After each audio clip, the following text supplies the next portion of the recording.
Thank you, sir. I would like to know from the Honorable Minister whether the government has formed any high-level committee and formulated any new norms and procedures to be adopted and complied during the safety audits and routine inspections of each and every flight before the takeoff, and to provide special refresher training to ensure the physical, mental and emotional stability of the pilots are stable and fit to fly after they complete their 1,000 hours of flight. Thank you, sir. Thank you. Sir, like I said, after the incident itself, aircraft investigation bureau, they are running the investigative process into finding out how and why the incident happened. And on the other side, overlooking in a holistic approach on the safety measures and what can be done further. Because not only within the country, we are also trying to study other countries across the world where there might be better safety measures in their own countries. So we have also formed a high-level committee under the chairmanship of Home Secretary, and all important people from the aviation are also participating in it. And they are calling people from multiple sectors who are necessary to give more suggestions regarding this. And it is an ongoing process, sir. It was formed right after the incident, and it has got a timeline of 3 months so that they can have multiple meetings within this. And the question which has been put up by the honorable member is also discussed within that committee, and we are all hoping that they come up with some good measures. We already have very robust safety mechanism in the country. We all have to be aware of this process, that it is not that something extravagant or something outside the box is required for the country. We have a very good safety mechanism. Today, if you look at the numbers, today domestically there are 2,909 departures that are happening in the country. 2,909. And internationally, if you look, 624. So overall, the number of departures that are happening every day from the country is 3,500. And around 5 lakh passengers are traveling every day by air. Even today, these are numbers that I have taken from today. So 5 lakh passengers are traveling safely every day. 3,500 flights are taking off every day from the country. So we have a very good process, but we are not stopping there. We want things to be brought down to zero in terms of incidents or anything. That is the process that we have. That is the integrity that we have, and that is the target that we have. So we are being more open now to the suggestions that are coming into our side, and we are looking at the international process also, and some of the countries where they feel, because ICAO, which is the International Civil Aviation Organization, always has a third eye on all the countries which are running operations, which are having these civil aviation networks, because civil aviation is not a thing where it is just within the country. It is not limited within the country. There are airlines from our country which are registered in India going into other countries and picking up and traveling passengers of other countries also. And likewise, other countries, airlines are coming into our country and they are picking up our passengers. So this is a global thing. And all the countries which are having these civil aviation departments or ministries or sectors, they all have to comply with the Civil Aviation Organization, International Civil Aviation Organization protocols. And we have been very committed to maintain those protocols. And we have a very effective score of 85 in the International Civil Aviation Organization safety score. And there are other countries, and you have to imagine the numbers that India has. We have more than 160 airports in the country. And I've given you the number of passengers that are traveling every day. In other countries, you might say that New Zealand or UAE or this thing, how many airports they have? 1, 2, 3? And we are operating at such a vast scale. And that is not like an excuse I'm putting, but that is the kind of growth that we have seen in the country, and the kind of growth we are trying to maintain by also having a 100% safe and secure civil aviation network. Dr. Fauzia Khan.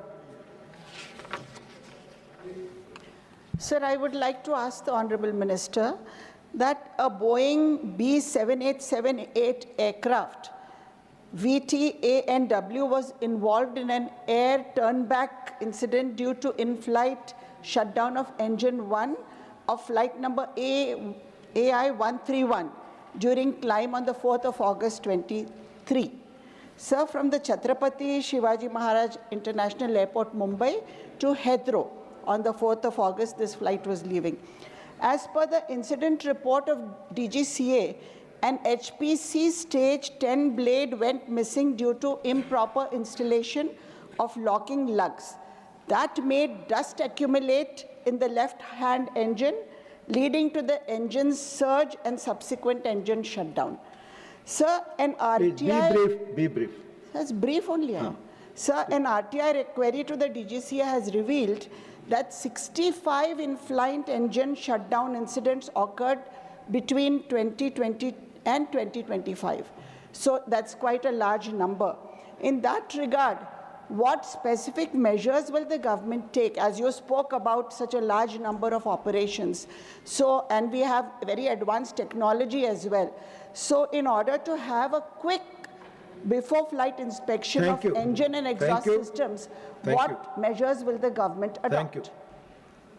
Sir, in terms of safety, I have to also tell that the DGCA has inspections which are planned surveillance, ramp inspections of both the domestic and the foreign sector, spot checks and night surveillance. And this is done through an annual surveillance and safety plan that the DGCA prepares.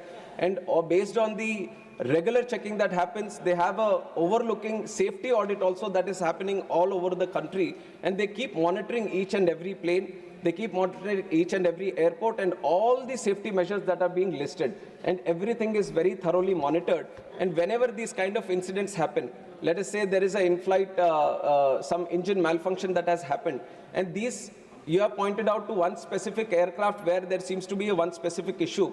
But there are multiple kinds of issues that can happen. Some may be due to the weather, or some might be due to bird hits that happen. So there are multiple unpredictable and weather-related issues also that are there. Everything is properly taken into account. But for that, to ensure that the operations are still safe, even if it is mid-flight journey or on the ground, any incident that is happening, there is a thorough protocol. And it is not that we have invented the protocol or we have invented the safety process. There is a process that the original equipment manufacturer, suppose the Boeing is making the plane, Boeing itself has to list out what all safety measures that has to be done. And on top of that, the FAA, which is the state regulator of that country, it also goes through a process of seeing the design, the maintenance and manufacture. It comes out with the process. Then there is the International Civil Aviation Organization which overlooks all this, and it comes out with the process. And once that plane is coming back to our country, our state regulator, which is the DGCA, it goes through all these processes, and if mandatory, adds some more processes from its side, so that every single flight before it takes off goes through a specific maintenance based on the line maintenance, base maintenance, engine maintenance. Everything is properly checked. From the pilot also, before taking off, pilot also on ground, he goes around the aircraft and checks all the things. Aircraft maintenance engineer also does another checking.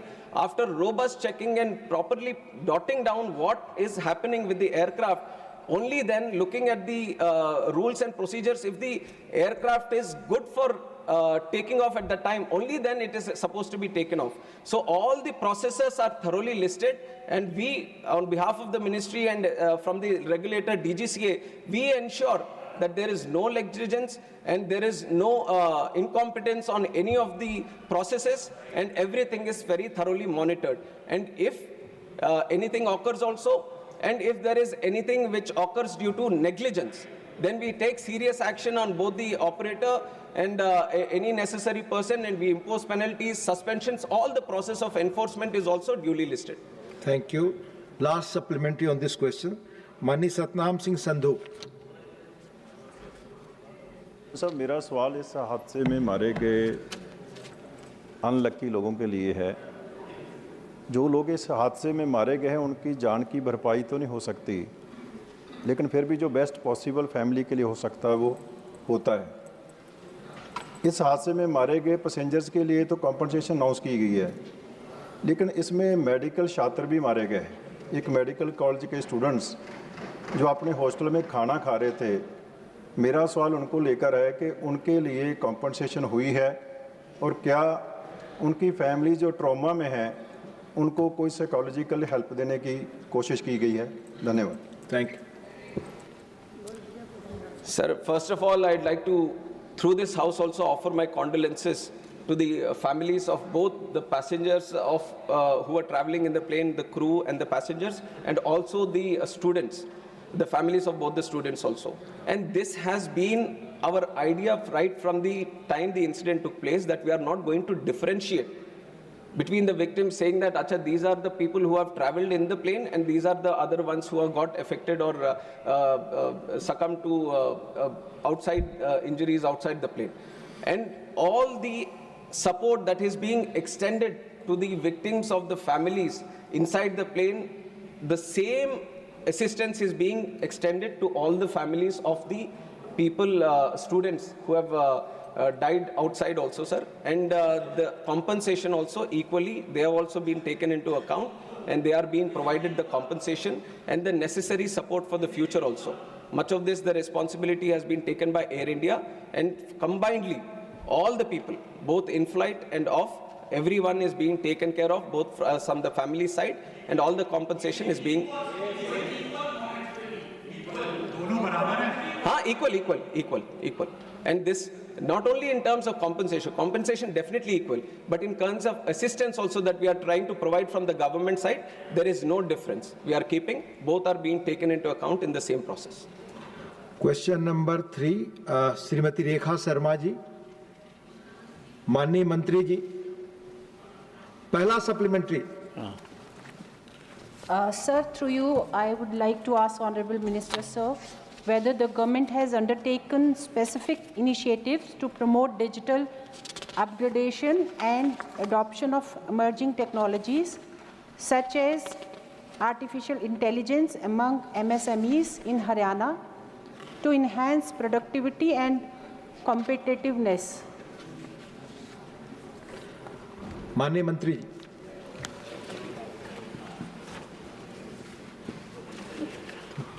सभापति महोदय, मूल रूप में हरियाणा का जहाँ तक सवाल है, उसमें हम लोगों ने ये जो AI इंटेलिजेंस जो है उसके तहत हम लोग जो काम किया है हरियाणा में, वो इस प्रकार है, और कई एक तरह से हम लोग उसको फैसिलिटेट किया है. इसमें है कि इंडिया IAM मिशन के द्वारा जो हम लोग काम करते हैं, वो लगभग 7 पिलर में उसको हम लोगों ने शुरू किया है, और वो सब पिलर में है इंडिया AI कंप्यूट कैपेसिटी, और उसका डिटेल भी है कि क्या क्या करना है, उसमें समय लगेगा. दूसरा है India AI foundation of models, उसमें के तहत भी हम लोग बात करते हैं. तीसरा है AI कोर्स. फिर चौथा है AI application development for initiatives. पांचवा है इंडिया IA फ्यूचर स्किल्स, और छठा है India IA startup financing, and सातवां है सेफ एंड ट्रस्टेड IC. इसके माध्यम से हम लोग हरियाणा में टेक्नोलॉजी के विकास के लिए, और जो भी वहाँ का विकास इस मायने में है, उसके लिए हम लोगों ने किया है. और उतना ही नहीं, उसके अलावे और सारी बात है. डिपार्टमेंट ऑफ टेक्नोलॉजी कम्युनिकेशन में हम लोगों ने यूज़ किया है, जिसमें संचार साथी है, और ASTR के थ्रू भी हम लोग डिलेक्टेड साइबर प्लांट्स को भी लीक किया है, जिससे किसी प्रकार से साइबर क्राइम नहीं हो सके. ये सब प्रयोग हम लोगों ने हरियाणा में किया है. माननीय रेखा जी, आपका दूसरा supplementary. Honorable Minister, sir, whether any financial incentives, capacity building programs, or support mechanism have been introduced to facilitate this transition for MSMEs, and how is Ministry assessing the impact of effectiveness of these initiatives, particularly in terms of digital adoption and improved business outcome? माननीय मंत्री. हाँ, सभापति महोदय, इस मायने में हरियाणा के government को और हरियाणा गवर्नमेंट में डिजिटलाइजेशन एंड टेक्नोलॉजी एडॉप्शन के संबंध में हम लोगों ने जो मेजर अपनाया है वो इस प्रकार है. सबसे पहला है पद्मा, जो प्रोग्राम है to accelerate development of MSME development. इसमें हम लोग होलिस्टिक सपोर्ट के लिए MSE को इंक्लूड किया है, जो infrastructure and branding and marketing को एंटरप्रेन्योरशिप को बढ़ावा देता है. और इसमें हम लोग जो फाइनेंशियल सपोर्ट की बात आती है, 1000 करोड़ रुपया इसमें हम लोगों ने लगाया है. फिर दूसरा है assistant for technology acquisition scheme. इसमें भी हम लोग लगाया है कि जितना भी न्यू पेरेंटेड टेक्नोलॉजी है उसको इन्हांस करना है, और ये डिमांड बेसिस पर है. जो भी डिमांड करेंगे हम लोग उसमें देंगे, लेकिन उसमें मोटा मोटी अभी तक 50 लाख लोगों को, जिसमें 75% सब्सिडी दिया है हम लोगों ने। फिर तीसरा इनका है हरियाणा ग्रामीण उद्योग विकास योजना है, इसमें भी हम लोग इंडस्ट्रियल डेवलपमेंट जो रूरल और बैकवर्ड एरिया है उसको इंकरेज करने के लिए दिया है। और थर्ड भी है मिनी क्लस्टर डेवलपमेंट स्कीम्स है, जिसमें हम लोगों ने 2 करोड़ के लगभग में लोगों को फैसिलिटेट किया है और उसमें 169 करोड़ हम लोग टारगेट रखा है। इस तरह से उनको हम लोग आगे बढ़ाने का काम किया है। और फिर जहाँ तक digital portal of government MSME का मामला है, उसमें बहुत से स्कीम हैं जिसके तहत हम लोगों ने काम किया है और उसकी लंबी सूची है, अगर वो कहेंगे तो उनको हम भेज देंगे। ऐसे 27 स्कीम्स ऐसे हैं जिसके तहत हम उनको मदद करते हैं। और जैसे है उद्यम पोर्टल है एमएसएमई का, फिर उद्यम वशिष्ठ पोर्टल है, फिर एमएसएमई समाधान है, फिर एमएसएमई संबंध है, फिर एमएसएमई ओडीआर है, फिर एमएसएमई टीम है, इत्यादि ये मेजर से हम लोग उनको फैसिलिटेट करते हैं।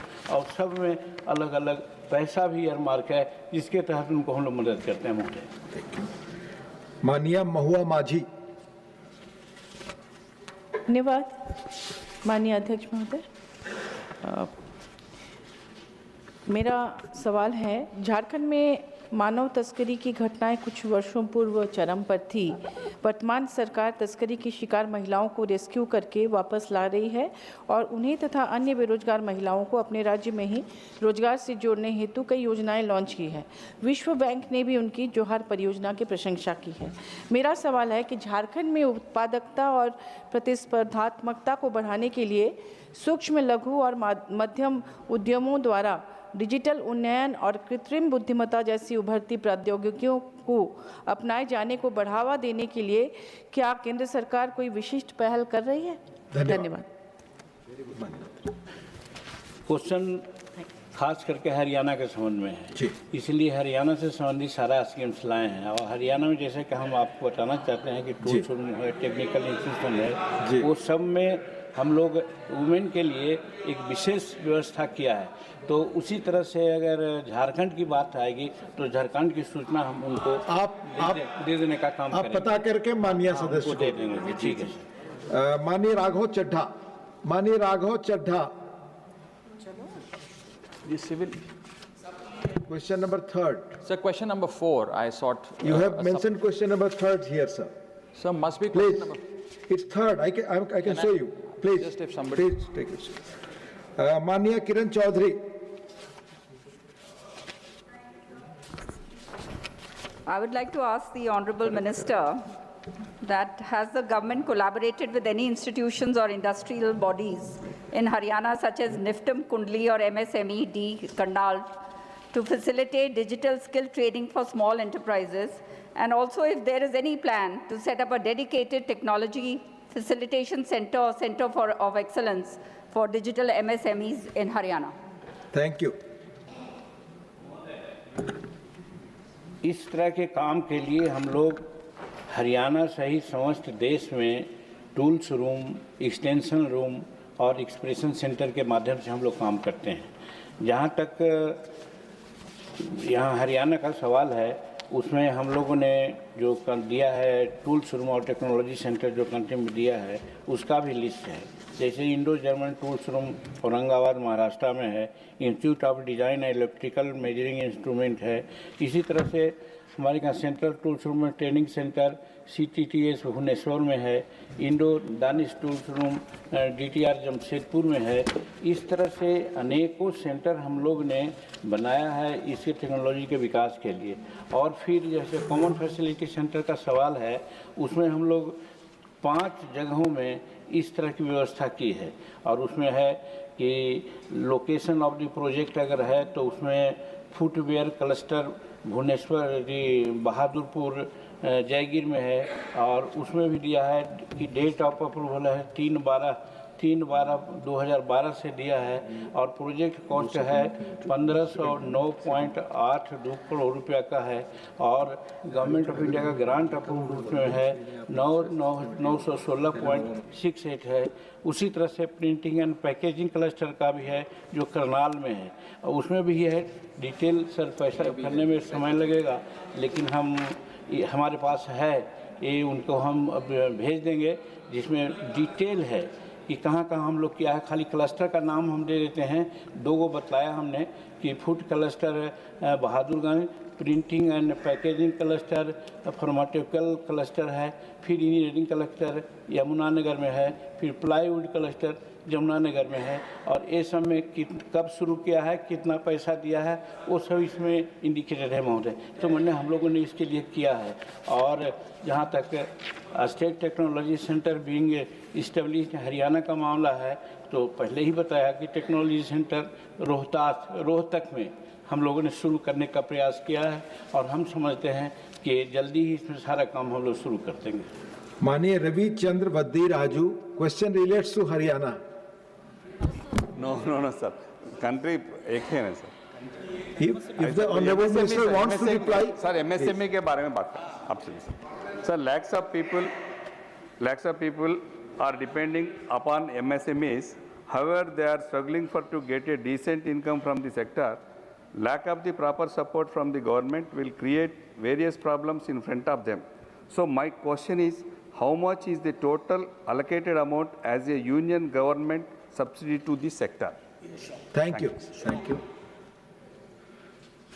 महोदय, MSME का 3 अंग है एक तरह से। उसमें सूक्ष्म, लघु और मध्यम उद्योग के माध्यम से काम करते हैं। विशेषकर हमने सूक्ष्म और मध्यम उद्योग को लिया है और मध्यम उद्योग और सूक्ष्म उद्योग में 2 तरह से हम लोग काम करते हैं। एक उसको पोर्टल दिए बनाया है, उस पोर्टल में एक उद्यम पोर्टल है और उद्यम असिस्ट पोर्टल है। जहाँ तक इसको आगे पैसा देने की बात है, इसमें हम बताना चाहते हैं कि उद्यम में और उद्यम असिस्ट लेकर के दोनों में हम लोग 28 करोड़ समथिंग लोगों को हम लोग अभी तक रोजगार दिया है और रजिस्ट्रेशन का जहाँ तक सवाल है 6 करोड़ समथिंग है। कहने का मतलब हम यहाँ कहना चाहते हैं कि प्रधानमंत्री के बारे में लोग प्रायः कहते हैं कि प्रधानमंत्री जी सिर्फ बात बोलते हैं। मैं आपको बताना चाहता हूँ इस अगस्त हाउस को कि हमारे MSME के माध्यम से ही आज 28 करोड़ और 6 करोड़ 34 करोड़ लोगों को हम 2016 से आज तक के हम लोगों ने रोजगार देने का काम किया है। ये महत्वपूर्ण बात है। और इसमें जहाँ तक पैसा इन्फ्लुएंस का सवाल है, हम लोग जैसे PM विश्वकर्मा योजना के माध्यम से भी हम लोग छोटे छोटे उद्योगों को, जिसमें वो चमड़ा का काम करते हैं, ये सैलून का काम करते हैं, जिनको कोई आज तक नहीं देखा है, हमारे प्राइम मिनिस्टर नरेंद्र मोदी जी ने उसके लिए भी PM विश्वकर्मा योजना के माध्यम से काम किया है और उसमें सर्टेन राशि भी अलॉट किया है। और राशि का जहाँ तक सवाल है, हमारे यहाँ राशि की कोई कमी नहीं है, जो भी होता है हम लोग उसको देते हैं। इसलिए हर आइटम में राशि बताना हमारे समझ से संभव अभी नहीं है। अगर होगा तो माननीय सदस्य को हम भेज देंगे। आप हाँ माननीय Last supplementary on this, Dr. Kalpana Saini. No, please. नहीं, माननीय चड्ढा जी ने नहीं लिया था सप्लीमेंट्री अपना। Question number 4 now Shri Manoj Kumar Jha ji. हाँ। माननीय मंत्री जी। इसने सर अभी बोला कहाँ से? नहीं, अभी सवाल के लिए। हाँ। तो let me complete first formality, उसके बाद पहला सप्लीमेंट्री अब आप पूछिए। आप नहीं, मैं शुक्रिया अदा, इसलिए मैं परेशान था कि वक्त ना चला जाए। पर्याप्त वक्त है। Thank you sir. नहीं, फर्स्ट सप्लीमेंट्री वो पूछ रहे हैं। You are here just. माननीय उपसभापति जी, आपके माध्यम से माननीय मंत्री जी, अभी आज मैं देख रहा था कि इस विषय पर तमाम सदस्यों ने अपनी चिंता व्यक्त की है और वो देश की सामूहिक चिंता है। मुझे अफसोस के साथ पहली सप्लीमेंट्री आने से पहले कहूं कि एक रिपोर्ट लीक होती है, टेलीविजन डिबेट्स में पायलट को विलेन बना दिया जाता है। वो बेचारे दुनिया में आके कहेंगे नहीं कि हम गुनहगार हैं या कोई टेक्निकल मैलफंक्शन। खैर, मेरा पहला है कि जब FAA की US फेडरल एविएशन एडमिनिस्ट्रेशन की 2018 और UK फेडरल यूके की सिविल एविएशन अथॉरिटी ने ये सारे एडवाइजरी पहले जारी किए थे फ्यूल स्विच सिस्टम के लिए। अभी हाल में आपने खास करके बोइंग 737 और 787 एयरक्राफ्ट के लिए मैंडेटरी किया है कि आप उसकी ऑडिट करिए, उसकी सेफ्टी सिक्योरिटी मैकेनिज्म को चेक कीजिए। My question is, you had this input in 2018, since 2018, in 2024, why does it take a crash of this nature to do what should have been done in a routine way? Thank you. Sir, your question also has the answer. In a routine way, all these checks are already done. When there is a directive that is issued, then there is a special check that is done. But in terms of all the equipment that is there, according to the protocol that is listed, all the checks are thoroughly done. It is not that only when they say that this has to be checked, there is a special check that is done. All the fuel switches, all the cockpit, all the tires, everything get checked very robustly, very regularly. That is why we have a very tough process. But taking an advance, like you said, we wanted to be more thorough. All checking has been duly happening from that time. And what you have mentioned, what the FAA has done also, there are two types of directives. That is, one is the AD, which is the Airworthiness Directive, which is a mandatory that all the other state regulators, they all follow. But what you have mentioned right now is a special airworthiness information bulletin, which is not a mandatory thing. Like you said, if necessary, then the state regulator can do it. But at that point of time, the regulator also took a call that this is not a mandatory thing, and we, on our process of ensuring safety, we have a very good, robust process. So there is not a special check that is required because it was not a mandatory thing that was advised. But after the report has come, we have taken that also into cognizance to ensure that there is further, because like you said, these reports that have come. But I can show you 150 reports where every possible angle that the report can be, everything is already listed. कोई भी अगर report आ जाता तो आप बोल सकते थे कि ये तो पहले ही आ चुका है. So they have written every possible angle, right from the Western media to everyone. So that you can't just point out to one, say that this has been leaked. Because all the reports, I have 10 different angles which are written, which are now not coming out, not being discussed, because they are not touching this topic. But had it touched another topic, another report would have come ki isne already ye likha hai. So this has been right because of the interest that has been there. This has been going on right from day one itself, multiple theories, multiple angles, multiple stories. That is why I have once again, it's an appeal made by the AIB through myself also, I'll make it again to the House, and through you to the larger section of the country also, is to maintain patience until the final report comes out. And we want the truth to be coming out, and we have to give that much space for our AIB also to work. And that is what I request. Second supplementary, माननीय झा जी. शुक्रिया उप सभापति जी. जब मैंने कहा था कि ये रिपोर्ट्स आपके पास थी, एडवाइजरी थी, तो इन्होंने कहा कि आपके प्रश्न में ही आपका जवाब है. वो मैं एक विडंबना का जिक्र कर रहा था. It was a statement based on irony, an unfortunate irony, not a plain statement. Having said that, thoda background mein sir. Having said that, I'm also aware, like all of you, my friends here, that the duopoly, this Airbus, Boeing, we are aware at the global scale. Let's not get into that. What is important? The in-house mechanism, nearly 50% of sanctioned posts in DGCA are vacant. Doesn't it affect DGCA's capacity?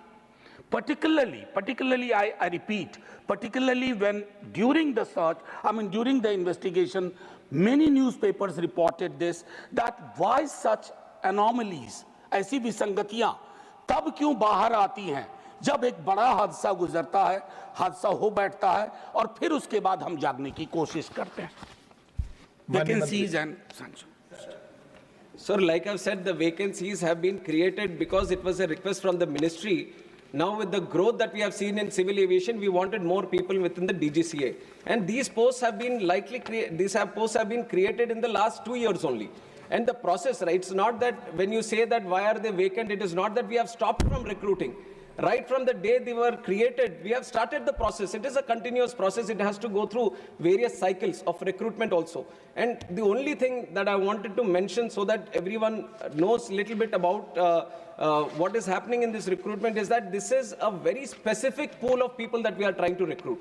It is not that we have extensive pool of people. These are subject matter experts, especially in aviation. We are trying to pick up senior people that we are trying to pick up and who have a demand internationally and in other wings also. And we have a lot of people coming in from Air Force, and they have their own preferences also. So there is a limited pool that we are trying to work with, and we have done every single, in fact, we have put in more effort to do this. That is why I have also mentioned that in the last year, 103 posts which have been recruited was the highest ever. Because we wanted to speed up the process, we wanted to ensure that DGCA, the posts that are created is well equipped and it is full of the people that have to be recruited and no vacancies. It is an ongoing process. This year we are committed to take in 190 more. And also in the future, all the posts are being worked out in such a way that no vacancies, the situation of no vacancies does not arise. For supplementary, Mani Sanjay Singh, not present. Mani Sri Raghav Chadha. Thank you. Thank you so much, sir. Sir, India's civil aviation sector is booming, no doubt. But it appears that the regulator, the DGCA, which is the backbone of the sector, is cracking up under pressure. I say this because it is understaffed, it is underfunded, and it lacks autonomy. Sir, Parliamentary Standing Committee की report बताती है कि वर्ष 2024 में technical post, मैं overall vacancies की बात नहीं कर रहा, DGCA के अंदर टेक्निकल पोस्ट में 55% की वैकेंसी है. टेक्निकल पोस्ट का काम क्या होता है sir? Air safety inspection, passenger safety, pilot licensing, aircraft maintenance और एयर वर्दीनेस. सर ये शॉर्टेज नहीं, ये क्राइसिस है. और मुझे लगता है sir there is no, thank you sir. Sir सवाल पे आ रहा हूं that there is no margin of error in the skies. तो मेरा माननीय मंत्री जी से सर आपके माध्यम से सवाल है कि हम एक DGCA को सेबी जो एक फाइनेंशियल मार्केट का इंडिपेंडेंट रेगुलेटर है और ट्राई जो टेलीकॉम सेक्टर का एक इंडिपेंडेंट रेगुलेटर है, ऐसा ही एक ऑटोनॉमस स्टैट्यूटरी बॉडी में क्यों नहीं तब्दील करते? और दूसरा टेक्निकल पोस्ट की वैकेंसी कब तक भरी जाएगी? Please. Thank you. Sir, I have to place on record that the DGCA is not under any kind of pressure. It is operating with utmost seriousness, professionalism, and all the requirements that are there that actually strengthens it according to the International Civil Aviation Protocol. At this moment that you're seeing, I've already explained it in a couple of questions also, the situation is that the posts were just recently created. And like you said, when it comes to the technical posts, you need that right technical capabilities people only to be sitting in those posts. And when you look at that kind of experience, that kind of situation, then obviously the pool which is limited makes it much more difficult to engage these people. And these are people who are having to regulate the safety, which is of the prime most importance. The whole fundamental pillar for the growth of our civil aviation sector has been the safety and security of the people and the operations. So keeping that intact, the process itself has so much technical this thing that it gets a little difficult, but we have been trying with the UPSC and other people also to engage the right people so that the timelines which takes for it to engage these people gets reduced. And Honorable Member has also talked about the budget. We have seen in the last 1 year also the 10% increase in the budget is there, and accordingly whenever required, definitely your suggestions have been noted, and whatever best can be done to assist DGCA to be more powerful and more engaging in terms of ensuring the safety, we will be doing it from our side. Mania Priyanka ji. Thank you so much, Honorable Chairman, sir. Sir, there comes a moment in time, when we keep our politics aside, and this particular air crash gave us that moment for even civil aviation to understand the challenges and the loopholes that exist. So my question is very specific, which I've written to the Honorable Minister about, that he told us to be patient with the final report. We were absolutely patient with the interim report too.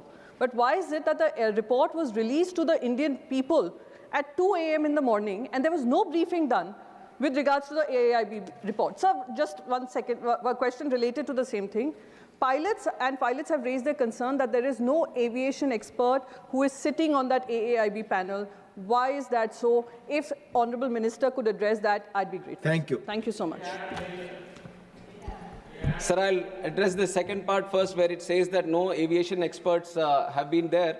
It is not true. There are two subject matter experts in terms of pilots who have been engaged within the investigation team, and likewise other engineers and all from the industry also have been engaged, and International Civil Aviation Organization observer also from the UN, where a lot of articles were there that he was rejected and all. So baseless articles have come up at the time, but everyone who was supposed to be in the investigation team, they have all been there. In fact, pilots have also been there. So that addresses the second part. And also regarding the report releasing, it was entirely up to the AIB. It was up to the AIB to finish the report and to release the report. And it's not that when they finished, then they uploaded it. It is according to their this thing. I don't think there was very specific reason of why it has been released in the night or in the morning. It was the report which was supposed to be released, and it was released at that time. Dr. John Britas. Specific shortage of time. So after the Kozhikode air crash, the Aircraft Accident Investigation Bureau, AIB, has set up a flight data recorder and cockpit voice recorder lab, incurring a cost of 879 lakhs. Is it a fact that the investigation, even after that, the investigation is being conducted by AIB lab, or has the Indian government sought any assistance from a foreign country? Thank you, Manya Mantri. Sir, I have mentioned in the answer of the first question that this is the first time the FDR, the CVR has been decoded in the country, and how we have done it and why we are saying that we have done it is exactly because we have started the lab which could be able to do it here in India itself. And the matter, the money which was there has been put in to establish this lab. It's now, and because of the lab itself, we were able to do it in the country. The House stands in-house, the House stands adjourned to meet at 2 p.m. lunch.